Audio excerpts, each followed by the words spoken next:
İhale siyah patlayacak. Serhat senden hesabını soracak. Ayten kızı Yıldız, Bekir oğlu Serhat'ı eşin olarak kabul ediyor musun? Herkese merhabalar arkadaşlar, kanalıma hoş geldiniz.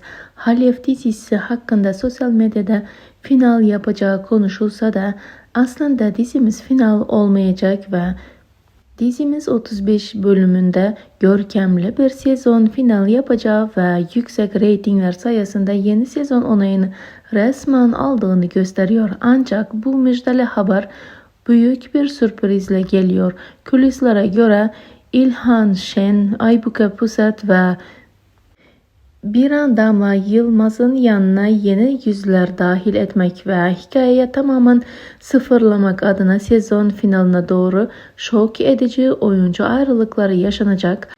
Yeni bölümün kendisine gelecek olursak Alkan ve Hilafet aileleri arasında savaş artık geri dönülmez bir noktaya ulaşacak.